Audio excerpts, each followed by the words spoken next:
FINRA immunity. The truth MMTLP shareholders don't want to face. Years now, MMTLP shareholders have been searching for answers, searching for justice, searching for someone, anyone, in Congress, Senate, the President, in the financial system who will finally admit accountability. And many believe the courts will be that savior. But here's the truth shareholders have not wanted to face. The courts are not the solution. The courts are the source of FINRA's immunity. They built it, expanded it, protected it, and they have shown no sign of reversing it.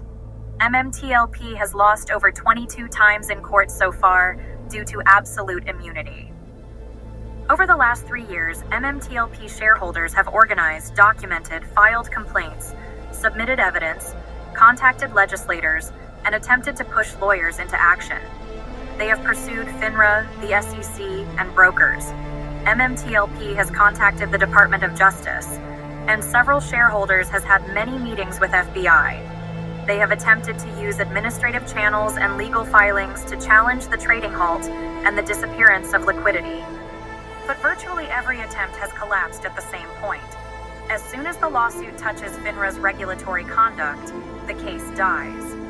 Instantly, the courts agree with FINRA and protect FINRA's absolute immunity. Cases die because FINRA cannot be sued for money damages when performing regulatory functions, and FINRA immunity extends to, even if they break the rules, or does something normally would be considered criminal. But if it's in the name of market stability, they can do any crime they want. MMTLP shareholders have pinned hopes on congressional letters, investigations, and hearings. But these are not enforcement tools. They create pressure, not outcomes.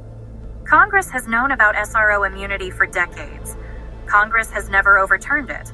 Congress has never limited it. Congress has never even seriously debated dismantling it. If Congress were going to solve this, it would have already done so. FINRA's immunity was not created by Congress. It is not written in the Exchange Act. It is not in any explicit statute. It is judge and courts made. Federal appellate courts, beginning in the 1990s, expanded a doctrine that treats FINRA and other SROs as quasi-governmental actors, giving them the same type of immunity prosecutors and judges receive. In case after case, Sparta Surgical v. NASD, then Partnership Exchange Securities v. NASD, next DL Capital via NASDAQ. These decisions cemented the doctrine that shields FINRA completely. Here is the part shareholders struggle with the most. If the action was regulatory, immunity applies. Period. And for MMTLP, everything was regulatory. The halt, the corporate action, the processing of settlement, the timeline. This is why lawsuits do not fail slowly. They fail immediately. MMTLP cases do not get past the front door of the courts because of this.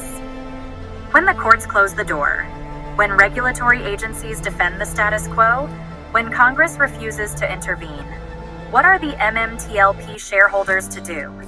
Every avenue of the government is shut down to MMTLP shareholders and retail investors. One path remains: peaceful, organized, constitutional protest and public demonstration. This is not extremism.